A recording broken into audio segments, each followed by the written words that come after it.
It is a very good evening and welcome to Sly Media TV. Welcome to the candidate. My name is Perfect Hlongwane and I'm your host for the next couple of minutes that I'm going to be having a discussion with the guest that I'm having in studio today, where we are dealing with politics in the country, the whole body politic, and say, what is it that we need to do as a country to deal and fix issues around our politics? We know issues of violence. We know issues of the economy that's not performing well. And we want to say, what are the causes of this? Some have said it's all because of politics. And if it's all about politics, let's look at it and say, what can we do to ensure that our economy once again ticks and ensure that our politics is friendly enough to allow everyone to participate in the processes. Let me also say that you are welcome as we are starting this program. You can go ahead and like our page. You can go ahead and follow our page so that you don't miss the programs that we bring you here on Sly Media TV. We bring you these programs as we are drawing close to 2023 and say, what are we forecasting as we are going into 2023. We take a short break. When we return, I will introduce my guest. Stay tuned. Big businesses do not advertise because they are big. They advertise because they want to reach potential new customers. Advertising helps you move your goods off the shelves. Brand visibility engraves your brand in the hearts and minds of your old and new customers. Sly Media TV has a package for everyone, big or small. It's called Everyone Can Stream. Corporate events, weddings, churches or funerals, we stream it all. We take your product and event to over 326,000 followers on Facebook and 96,000 subscribers on YouTube. We cross-post to over 6 pages with a reach of over 1 million followers from as little as $100 per hour. We give you the desired global reach. Call today for a free quotation. 263-772-863-484 or 263-775-964-849 or 263-773-761-800 or email on slymediastreaming@gmail.com. Sly Media TV, building bridges. I welcome you back to the candidate and welcome back to Sly Media TV. I promised that I was going to be introducing my guest when we return from the short break that we had. Right away, let me introduce my guest. Tonight on the program, we have the president or leader of a political party called Transform Zimbabwe, and he is also the convener of the famous 31st July protests. And I know there is no need for me to introduce him already. Everyone knows. I have on the set Mr. Jacob Ngarivhume. I welcome you to Sly Media TV and to the candidate. Thanks a lot, Perfect. It's my honor to speak to you tonight. Thank you so much. Thank you. Allow me, so that we take away all the protocols and everything, to call you Jacob. Excellent. Thank you. After all, I'm Jacob. Thanks, Jacob. So let's go straight into this one, Jacob. You are the leader of a political party called Transform Zimbabwe. We want to have a background of that political party. Where do you start? How are you formed? What informed your formation as a political party? Thanks a lot once again. Transform Zimbabwe was founded at the end of 2013 as a values-based political party. Soon after we were formed, we participated in by-elections that happened, I think, in 2015, and where I think the MDC did not participate in those. And then in all the elections we participated across the country, we came out second to ZANU-PF. Then after that, in 2018, the late MDC President, Dr. Morgan Tsvangirai, spoke to us and discussed with us concerning establishment of an alliance And then we agreed, Transform Zimbabwe executive and the leadership then took a decision to participate and be part of the MDC alliance. So we participated in the 2013 elections as the MDC alliance. And of course, after the elections, because the pact was for the 2018 elections, and Transform Zimbabwe then took a decision to pull out of the alliance and continue to grow the young political party then. And so we moved out of the alliance and then continued activities and initiatives to focus on the growth and growing the Transform Zimbabwe brand. So this is where we stand, and now we're moving into 2023. It will be up to the Transform Zimbabwe executive to decide how we are approaching 2023. Yes. So, I like the fact that you say after the 2018 election, due to the pact that you had in the alliance, then decided as a political party to pull out, to say let's concentrate and grow this young baby.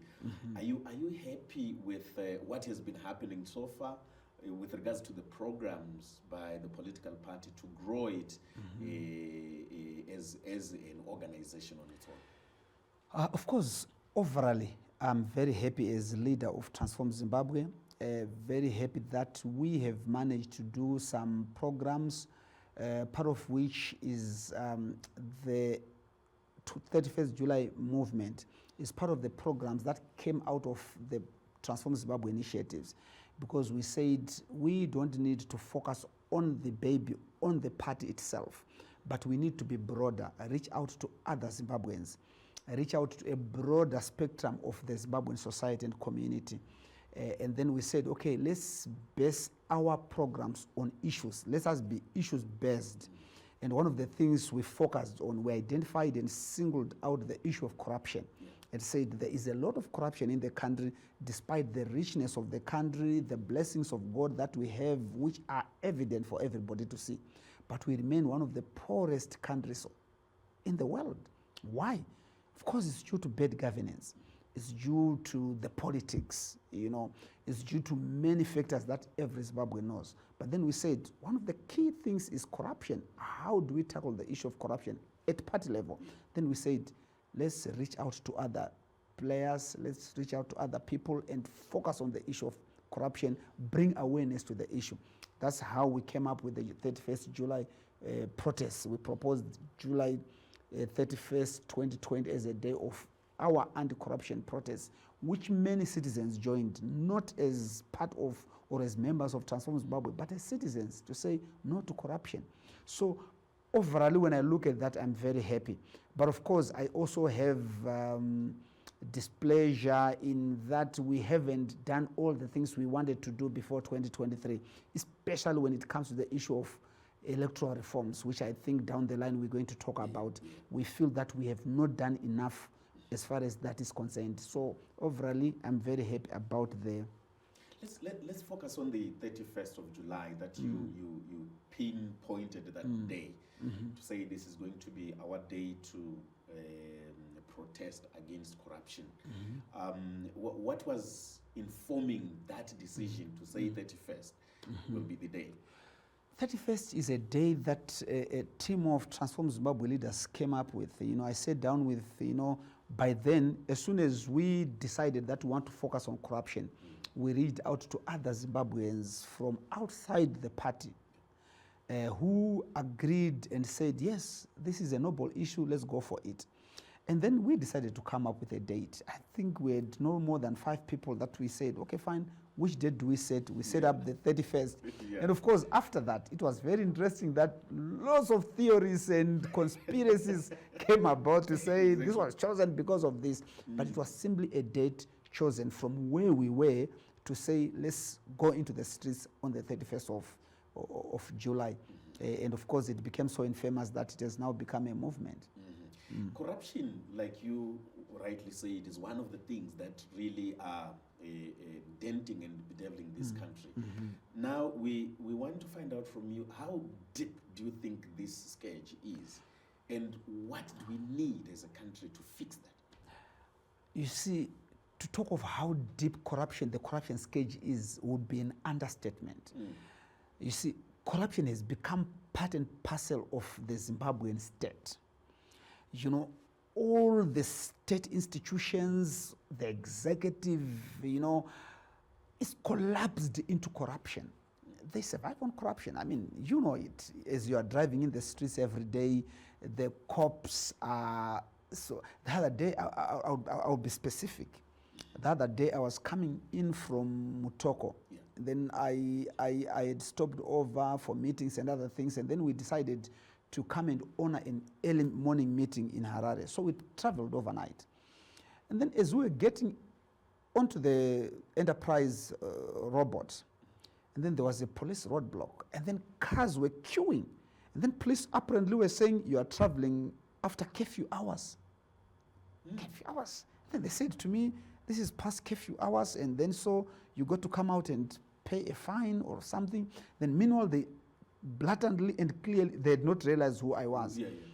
So they said, no, at least Mkoma, you can pay $2 and then you'll be out of this place soon. That's the fine for violating not curfew. Even a fine. Exactly. I said, what curfew are you talking about? Yeah. They said, no, the curfew which the president imposed is still in place. It has not been removed. I said, my goodness. And then meanwhile, the people in a queue paying $2, I saw them. And then I told him who I was. It was dark, so he had not realized my face. I told him that I'm no, my friend, my name is Jacob Ngarivhume. And then as soon as he picked the name, I said, Mr. Ngarivhume, I had not seen it was you, so you can go. I said, no, I don't have to go. I want to understand the procedure. What are you doing here? Then meanwhile, I see other people are coming and they are paying the bribes. So this has become so normal that even the people who are paying the bribes, it has become so normal. And then, of course, you are hounded into paying these bribes because of corruption. So corruption is part and parcel of who we are. Government is looting institutions, overpaying of contracts, tenders, and so on. It's happening. And the same families are building Mbuzi roundabout, they are mining gas, they've got contracts to supply Zupco buses, they are buying women's pads, they are doing everything. It's so sickening. It's so sickening. And this is where we stand. And so the corruption has become part and parcel of our daily lives. And we need to deal with it if we are going to move Zimbabwe forward. And that is the question. We need to deal with it. How? Confrontation. Corruption, you know, our strategy for 2020, for the July 31st protest movement, we said, number one, we need to bring awareness of this issue locally. We want to go back to the basics, and the people of Zimbabwe need to understand that corruption is not right. So let's go back and bring awareness of corruption at a local level. Number two, let's also bring awareness regionally that we've got this huge problem of corruption which is incapacitating our functioning as a nation. You know, and then thirdly, let's bring international awareness, international community awareness to the issues of corruption in this country. And we felt that that would be a good starting point to bring back the issues of corruption at the center stage. That was the focus of the 31st July movement. And that's precisely what we did. That's exactly what we did to bring awareness. And of course, then the protest is to put pressure on the state, because state corruption is what is killing this country. And let's put in pressure. Let's go for the protest. Because if we don't resist corruption, if we don't stand up to resist corruption, then we're going to have it forever. The president of the country is on record saying that we do not tolerate corruption. That's number one. Number two, when he came in, we saw the establishment of the Zimbabwe Anti-Corruption Commission. We saw that organization being given powers, including arresting powers. Where do you think the wheels are coming off when the state president is saying no to corruption? There are institutions that are given the mandate to deal with corruption. The Zimbabwe Anti-Corruption Commission was established by a parliamentary committee, I think even before Emerson came, the current president came to power. And yes, I have specifically, I have no much respect for him. Honestly, I'll be frank. I have no much respect for him as president. But every time he's talking about issues to do with corruption, the economy, I follow. Yeah. But there is a huge oxymoron between the things he says and what is practiced on the ground. This is where the problem is. When I was arrested in 2020 for organizing those protests, I spent 45 days without trial. One of the things they said against me is that he is sponsored by the West to talk about corruption. To them, they don't believe that a Zimbabwean, normal as we are, with no capacity to denounce corruption on our own. It only takes the West. Once they have that mentality, it shows me that they've got a lot of things to hide. So, yes, there's the Zimbabwe Anti-Corruption Commission, but let's face the facts. How many people have been convicted since the establishment of the Zimbabwe Anti-Corruption Commission? I've been personally to the Zimbabwe Anti-Corruption Commission with my team. Some of them are in here. We've been to the police, CID. We've tried to meet the commissioner responsible for dealing with corruption. We have been to ZEC. We've been to different government institutions to try to interrogate and speak to them to see where the wheels are getting off. Yeah. And we've realized one thing, that there's no seriousness at all. There's no commitment. In as much as there are statements that we can deal with corruption, we are ready to do A, B, C, D, but there's no commitment. Commitment is zero. At the Zimbabwe Anti-Corruption Commission, one of the commissioners said to us, you know what, let this be off camera and so on. Mr. Ngarivhume, I'll be frank with you, there's a lot of corruption in this country. And money is moving and things are happening. If you guys slacking, we are also looking forward to be freed by your actions. If you go ahead with the protests and the pressure, that's the only way we can achieve change. We are not gonna do it ourselves because our hands are tied. He said that to me. He was a gentleman. He said that to me. Our hands are tied. We are willing to deal with the issues of corruption, but politics is so strong. It's an albatross around us. We can't do nothing. So it shows that other than what the president says, wherever he says it, it's all but rhetoric, empty rhetoric. There's no commitment. His family has been smeared in corruption deals. He has not come out to clear those. And nothing has happened from the Zimbabwe Anti-Corruption Commission, from the police and everywhere. So there's no commitment whatsoever. This year, are you going to be having the 31st July protests? We have been calling for protests, actually. Yeah. And many people have been saying to me, which are the days, when are we going to do it, and so on. We've said to the people, let us do it together. If it means on the 31st we flood the streets of Harare, Bulawayo, Mutare, Gweru, and what have you, let it be. And we are not even, this time around, in terms of strategy, we're not announcing the days a couple of days ahead. It might just have to be a short announcement. But the people of Zimbabwe are willing to protest and get into the streets to express their frustration and anger. And peacefully, it's provided for in the Constitution. It's provided for. The people of Zimbabwe have got a right to protest peacefully. The people have got a right to say enough is enough. We don't want A, B, C, D. These are checks and balances of every state. And Zimbabwe can't run away from that obligation. Yeah. And the people of Zimbabwe are going to get into the streets. Off from the issue of corruption, I know we can spend the whole program dealing with the question of corruption, but we want to touch on other subjects that we are having here. So the other issue I wanted you to talk to us about is party programs going into 2023. Obviously, there are pillars for Transform Zimbabwe that you're saying, this is what we are pushing, this is what we are doing, this is the engagement that we are having with the electorate. Yeah.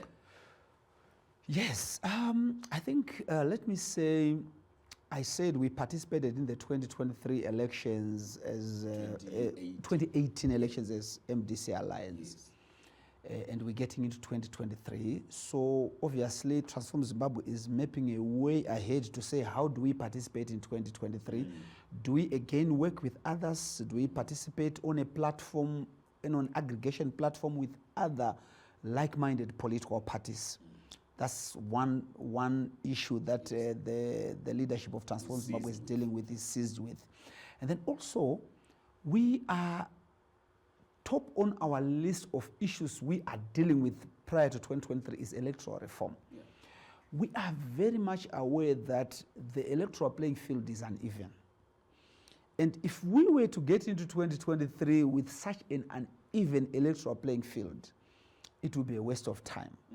You know, so we are eager to push for electoral reforms. I mean, we know that yes, change comes through the ballot, but if that ballot, if the player is the referee, he's the judge, he's FIFA, he's CAF, he's everything, then it's not going to work. Unfortunately, that's the situation we have. The terrain is clearly uneven.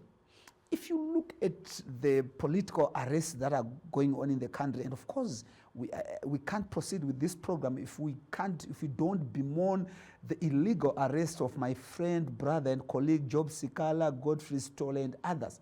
It's so uneven. Recently, we had a young man coming out on WhatsApp saying that, you know, when we say down with somebody, we're saying let's kill them, so let's kill Nelson Chamisa and all his children. There's a video clearly saying that. But has the guy been arrested? No. The police are saying we're investigating. Investigating, yeah. So, and then meanwhile, Hope Chingono, my friend, again was arrested based on a video that had not even been identified or whose details had not been, you know, they quickly arrest and investigate later when it comes to members of the opposition. I also have been arrested countless times. You know, I'm still appearing in court for the 2020 charges. You know, ever since the establishment of the political party, I've been arrested in Cholocho, Chimanimani, Harare, Nyanga, everywhere I go, I get arrested. Half the time I'm arrested before any investigation. And then of course you are eventually acquitted, but they would have wasted all your years. Right now, I don't have my passport. I don't have nothing because they've seized everything. So you see this clearly uneven electoral playing field, that if we are to get into any election under the current circumstances, it's not going to be a stroll in the park. It's going to be impossible. It's going to be impossible. The conditions currently are impossible for a fair game. Yeah. And so we're saying, let's fight for electoral reform. So that's top on the list of our priorities, Transform Zimbabwe, to say, let's fight for an even electoral playing field. Electoral reforms, yes, it's not just Transform Zimbabwe that is speaking about those. We know a lot of opposition political parties are saying we need electoral reforms. But I think it will be beneficial for us and even the viewers to say, from the lenses of your party, what specific issues with regards to electoral reforms would you say these are the issues that we need dealt with as we are going into 2023? Exactly. You see, the SADC guidelines and principles to free and fair elections, they actually is a schedule that gives guidance to SADC countries on how to run elections. And I think it should be, one of the articles should be Article 11, talks about media reforms, that all contesting candidates should have access to public media. For your own information, do you know that we are the only country in the world which has got one television station? You know, Somalia has got more television stations than Zimbabwe. Would you believe it? You know, Afghanistan, for your own information, you know, they are doing better than Zimbabwe. You see, and if you, I was watching television, I mean, the first 4 or 5 minutes, I normally try. You know, I try hard to say, let me watch. Then you watch it, it's all about Idi Mnangagwa, his wife Auxilia, and General Chiwenga once in a while. So those are the 3 people you see on national television, 1 hour. And then if anything about the opposition is slay, these guys are that, you know, and they hardly come out. I hardly watch Nelson Chamisa as the leader of the opposition in this country. You hardly watch him on national television. You know, so we want media reforms. It's one of the clear reforms that we need. Equal access to public media. Public media is very powerful. I mean, it has got the biggest reach. And of course, this other day on the trade fair, I was watching them saying ZTV has won an award of being the best television. Who did they compete against? you know, in the public space. See, so we need equal access, you know. So probably they say they're competing against ZTN. You see, and look at you now, you know, and ZTN is a recent establishment, you know. It's a recent establishment after all, you see. So that's the problem. And not only that, you also need to make sure that all the institutions that run elections are unbiased. You know, you talk of your Zimbabwe Electoral Commission. The commission must be independent. That's what the SADC guidelines to free and fair elections say. What are the issues with the ZEC? Because when we listen to the discourse at the moment, you can quickly draw and a conclusion that the 2023 election is already disputed because of the ZEC factor. What are the issues there? You know, ZEC has got many issues. Perfect. ZEC has got many issues. You see, ZEC is militarized. You know, I've been to ZEC. You know, some of my colleagues in here went with me. You know, that place is completely cordoned off by the police and what have you. But within ZEC itself, you know, within the leadership of ZEC itself, you see a heavy hand of the military. The military should stay out of our electoral processes. They should stay in the barracks. But the argument is that most of those that are coming from the military are retired. So they have a right like anyone else to be there. No, and that's why they're identified as retired brigadier so and so. It shows, I mean, once in the military, the fact that you're a brigadier, you stay loyal to the military and the principles that come from within the military. And why would they be looking at the retired military personnel and fill them in with ZEC? And not only that, now we also understand and we all know as Zimbabweans that now they are moving in family of top ZANU-PF leadership into ZEC. That again is compromising ZEC. Absolutely. ZEC is completely compromised. And ZEC is full of people who are sympathetic to ZANU-PF. It's not a secret. It's not a secret. They are connected either through business, through this and that, to the cartel. And how are these, Jacob, how are these people finding their way to the levers of power in ZEC, to the positions in ZEC? Do you think it's an issue of the process? If it is, what do we need to do with that process that then leads people to have those positions? That's a good one. That's a good one, my brother. Because how do you find? See, yeah. It all happens, it's well choreographed because this is how criminal states operate. Oligarchies, this is how they operate. They make sure that they control all the levers of power. Remember Jonathan Moyo used to say, how do you expect us to reform ourselves out of power? You know, they make sure that they fill up their people in ZEC, in the justice system as well. You know, they make sure that there are people sympathetic to the ruling regime.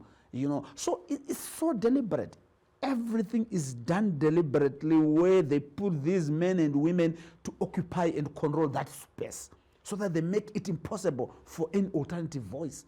And for us to confront that, it doesn't only take us to the process, because the process is compromised and rigged. They already have enough parliament, because these processes also go through parliament, you know, but they have got already enough leverage to make sure that they block and pass whatever they want. So what it means is, what we are left with as citizens is extrajudicial means and processes. You know, we were talking about Kembo Mohadi's daughter finding her way to ZEC. Where we take it as citizens is to say, you can't go to the processes because the process is rigged already. You know, it's already rigged the way they structure the process. So we can come in as citizens and say, okay, fine, we've got this issue, we want her out of ZEC. And then we get into the streets. I'm a man of action. I believe in action because politics, especially in Africa, can only make a move out of action. I believe in action. Let's get into the streets and say we are saying no to her being part of ZEC. And then we get into the streets, we demonstrate. And then they will give in. And when they give in, you tick and say, fine, this is done. That's the only way. as citizens, the only way we can change things is by demonstrations, and of course, where we can use the courts, but the courts are compromised. You know, I've been a victim of a compromised court system in this country. You know, I recently got at the court, we got a decline of one of our applications by the magistrates court, and we want to appeal to the High Court. And then for the past 3 weeks, they could not give us a typed record for us to go to the High Court. And then meanwhile, we've got 3 weeks to appeal. So the whole system is compromised. So what we always have to go back to what is in our power as empowered by the Constitution, which is protesting and getting into the streets. That's the only way out. And the argument is that no protest. Let's dialogue. we fix things by dialogue. And dialoguing with the devil, if I may say. It doesn't work. It doesn't work. Dialogue has been tried. You know, you can't rig me in order to demand dialogue at the end. You see, at least for starters, let the process be fair. The process that elects you should be free and fair. There should be an even electoral playing field, equal access to the media, independent institutions that run elections, you know, and so on. And you also don't want your military to be interfering in your elections, you know. But meanwhile, how many times have we heard statements from our military saying that even if the opposition wins, they are not going to take over power? Who has declared? Who has declared? I mean, who has actually spoken against that since they have said it? None. So we have got all these issues that are so clear, which we need to deal with if we are going to get into a free and fair election. And someone will then say, Jacob, let's look at, let's say, a bird's eye view to the region. To say, we hear about complaints on ZEC every now and then. We don't hear the same in Botswana. We don't hear the same in South Africa. We don't hear that in Zambia. Why here? Is because all those other countries have actually set up their electoral bodies in accordance with the SADC guidelines and principles to free and fair elections. It's a clear document. But Zimbabwe, I think Zimbabwe has less than 40% compliance to that simple document. They don't want. They've resisted over and over since the days of Robert Mugabe. And Mnangagwa was a henchman for Robert Mugabe. These are the guys that were at the forefront to say, if we agree to this, we are done, we are doomed. They know that they can't stand a free and fair election. So all they do is make sure that it's a compromised election every time. So if someone says, or puts this to you to say that ZEC has failed to administer the elections in this country, would you stand by that position? Yes. They have completely. They know it as well. I think everybody in ZEC know that. They know it, that they failed. They've completely failed. They're only there because they are protected by the hegemony. They are protected by the regime, and they are part of the system, the corrupt system that is eating into the lives of the people of Zimbabwe. That's why they exist. So as a political party, this being the situation that the Electoral Commission is compromised, like you said, are you still willing to participate in the 2023 election as a political party? Pending reforms. That's why we are saying, number one, let's focus on the reforms, because we can't be blind. And neither do we want to get into that election without the reforms and then complain later. We want to make sure that we are smarter. Every election cycle, we should be smarter as the opposition. You know, we want to make sure we are pushing very strongly that let's have electoral reforms before the elections. I wanted us to touch briefly on the court system. I know you have already talked about that. That the legal system in this country, when you look at it as a political party, there are things, obviously, that you are saying, these are the things that needs to be fixed.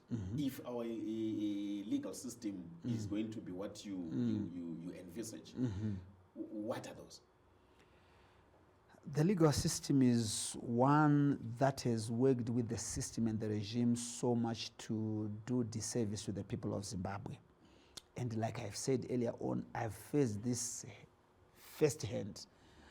You know, to me, for instance, the magistrates' court is a kangaroo court. There's no law, they follow the magistrate, they follow instruction. You know, you never get bail at the magistrates if it is a political case. Corruption is so rampant in the magistrates' court. People pay bribes for everything.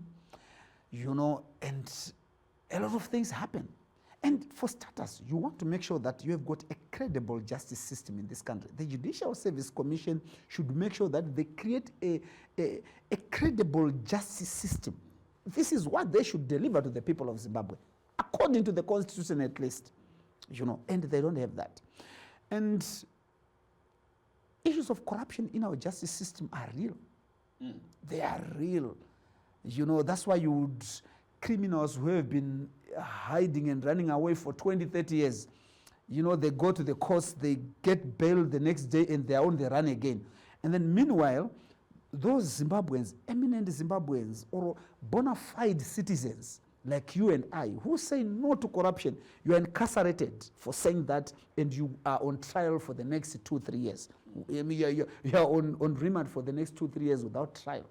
The trial never takes off. It's only a way to control you. So there is a clear collusion between the justice system and the state and the executive, when in fact your basic entry into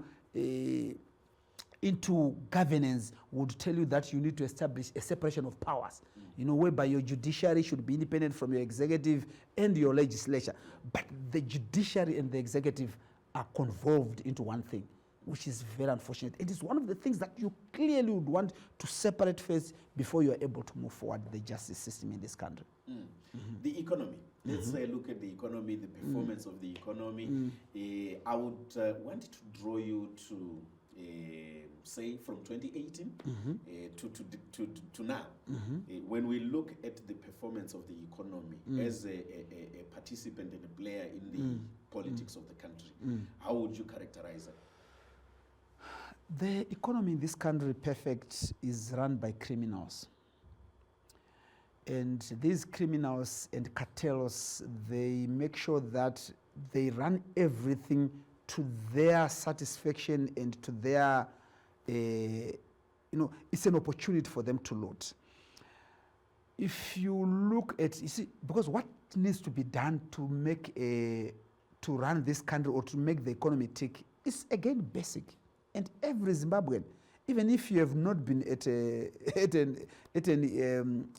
economic school, you would know what needs to be done. You want to create independence in the way you run an economy. You want to create jobs, and for an economy to create jobs, it has to you know, the basics. It has to produce. Production is key. But in this country, they don't focus on production. You know, they focus on making money out of money.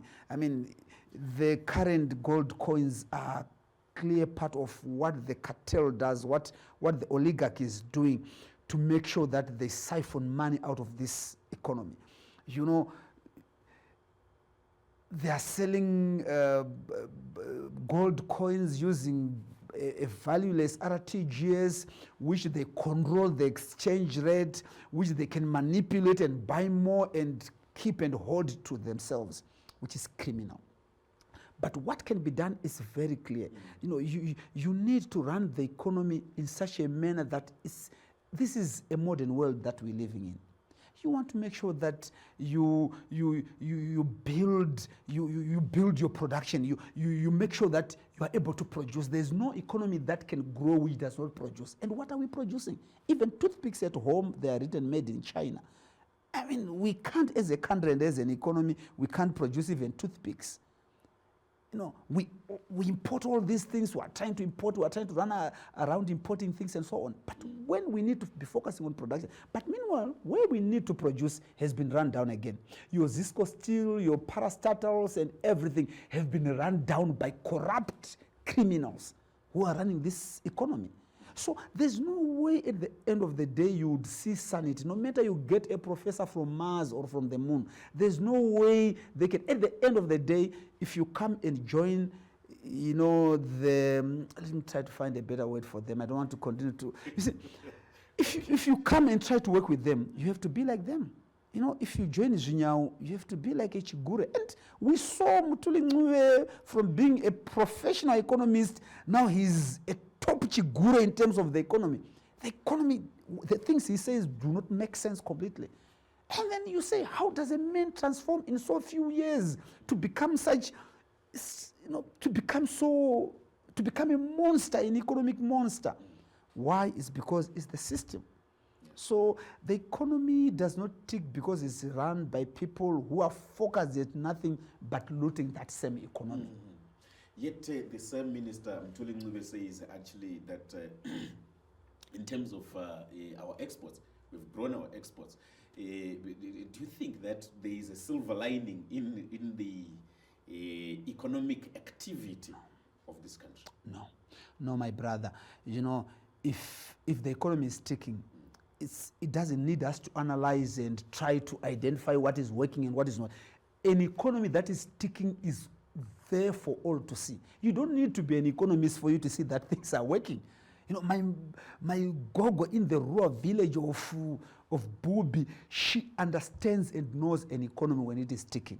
I don't need the professor to go to parliament and talk about supplementary what have you and say and convince us that it's all working well. It's just like the mega deal euphoria. You watch on national television, they're saying, no, this mega deal, the economy is doing wonders. There are miracles and people are feeding and they are sparing. When Zimbabweans are sleeping on empty tummies, it doesn't make sense.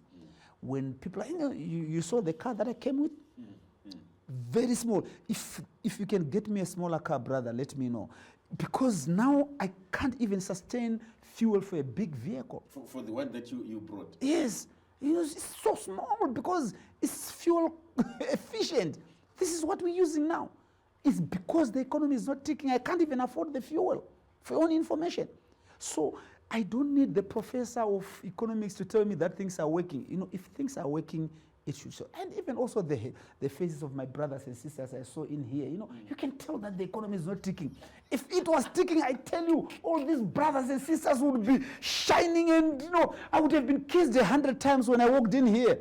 But I can tell that, no, everything is not well.